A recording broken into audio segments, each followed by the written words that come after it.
Good morning my sugar sweaties! Tara samahan niyo akong gumawa ng mga cakes for today's video. So ito na nga my sugar sweaties, gagawa nga tayo ng mga cakes order ng ating mga customers. At aside dito sa gagawin natin yung mga orders my sugar sweaties, ay gagawin natin ang napaka-special na cake na gagawin ko ngayon. Ang birthday cake ng nag-iisa kong anak na si Angel. So yun na nga my sugar sweaties, napaka-excited kong gawin ang kanyang requests na cake para sa kanyang birthday, Valorant Viper daw. So pag-research ko sa Google my sugar sweaties, talagang green na green ang kanyang cake.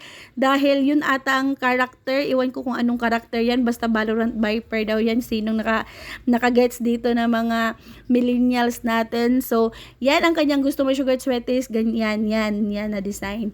Tapos, dito na sugar sweaties, every time na talaga magbe-birthday siya, itinatanong ko yan kung ano ang kanyang plano sa kanyang birthday. Since noon pa, yung nag-elementary pa lang siya, tinatanong ko siya every time mag-birthday kung anong kanyang plano.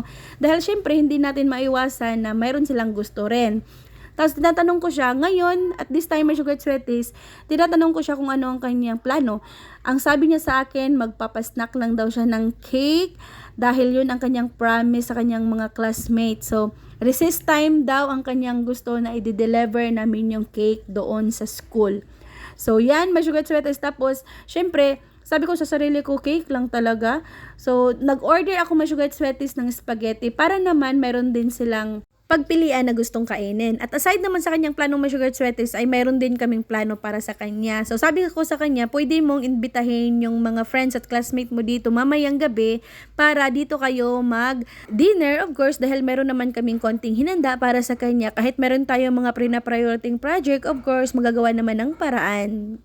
So, maaga kami my sugar sweaties, bumangon mga 5 AM ata to dahil nagbe-bake pa kami ng cake dahil naubusan nga ako ng mga cakes dito. So, ngayon, inuuna ko ang mga cakes order ng customers. So, bali, may dalawa akong order ngayon, may Paw Patrol at saka yung dog na design.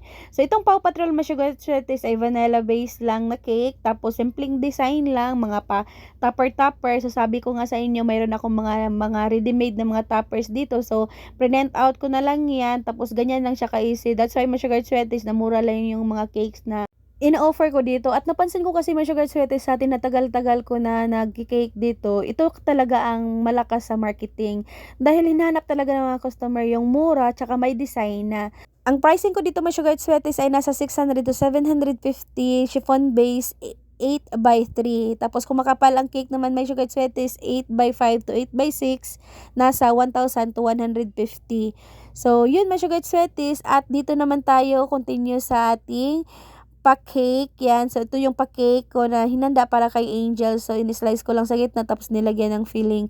Actually, ang sabi ni Angel sa akin, nasa 45 daw sila katao doon, mga classmate niya. Tapos, sabi ko, itong 8x10 ko na cake ay kakasya lang sa pinakamataas 18 slices kung maliit na may sugar sweaties. So, dalawa, 18. So, kukulang. Sabi ko, mayroon naman akong cupcake dito. So, sinama ko na yung cupcake dahil gusto kong sumobra yung pagkain. Ayaw kong magkulang. Baka mayroong iiyak doon kahit mga 13 years old na yun may sugar sweaties. Nay, Diyos ko Lord. Parang mga babies pa talaga. So, yan. Tapos, ayan, nilagay ko na sa box. Tapos, nilagyan ko lang ng konting toppings na icing dyan. Tapos, yan. Okay na yan. Tapos, hinandaan ko na lang siya dito may sugar sweaties ng bento cake.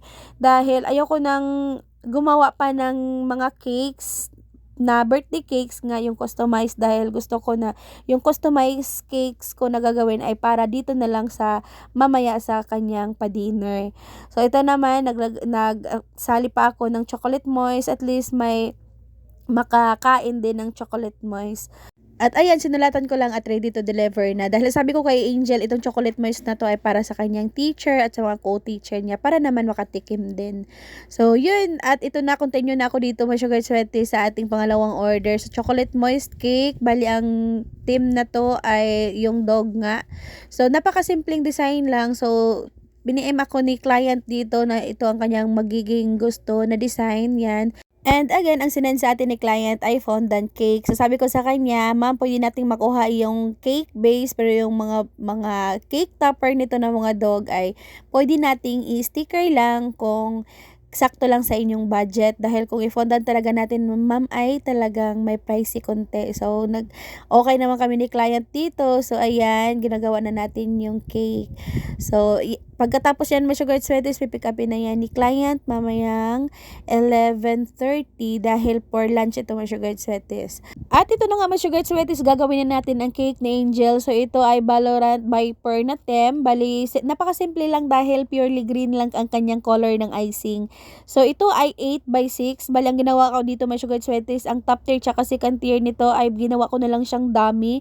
Dahil alam kong hindi naman mauubos, masasayang lang din. Dahil dito talaga sa amin, mga sugar sweaties, pag mayroong mga birthday, nasasayangan ako sa cake dahil kumbaga nauumay na sa dami ng cakes na kinakain araw-araw. So ganyan talaga, mga sugar sweaties. Kaya ang ginagawa ko dito, alam ko namang kasya na tong bottom tier na to sa kanyang mga classmate dahil nasa mga maximum of 20 katao lang ata sila ang makapunta ata dito. So alam kong sakto na to sa kanila. So syempre, mga bata pa, kunti lang yan ang kanilang kakainin dyan dahil panghimagas na lang naman tong cake. So alam kong nabubusog na sila sa pagkain. So konti na lang ang kanila makakain dito sa cake. So alam kong ano na to dito, sugar sweaties. Alam kong kasya na to sa kanila. So nagdami cake na lang ako dito. Tapos yung feeling pala kanina, may sugar sweaties na nalagay ko ay Yema sauce lang yun. So na-sticky na siya dahil nalagay ko na siya sa ref ng mga 2 araw.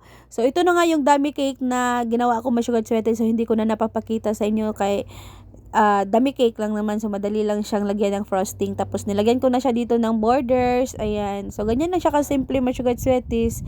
Dahil gusto ko lang ng plain, ayaw ko ng marami pang mga design. Dahil pagkikita ko sa yung sample ay plain lang naman. So actually isang tier nga lang yun. So ginawa ko na lang siyang 3 tier dahil nga meron naman akong available na styrofoam dito na pwede siyang gawing dummy. So ginawa ko na lang siyang 3 tier. Honestly, mga sugar sweaties, hindi alam ng classmate ni Angel na gumagamit tayo dito ng dummy cake. Dahil dito talaga sa amin, mga sugar sweaties, disclaimer lang ha, hindi talaga uso dito ang may dummy cake. Parang maninibago ang customer sa'yo pag gamitan mo ng dummy cake yung cake. Parang wala sa kanila yung mga ganyan. Dito lang sa amin, mga sugar sweaties, sa disclaimer lang. So ayan, tapos ayan, dinedicate ko na dito yung patopper natin dyan. So, at ang size naman nito, mga sugar sweaties, ay nasa long bond paper or long photo paper ang gamit ko dito sa mga magtatanong. So talagang sinagad ko dyan, mga sugar sweaties, ang laki ng image para talaga klarong-klaro dahil yun po ang nasa design na gusto ng aking Angel. So ito ang kanilang mga pictures. So yan.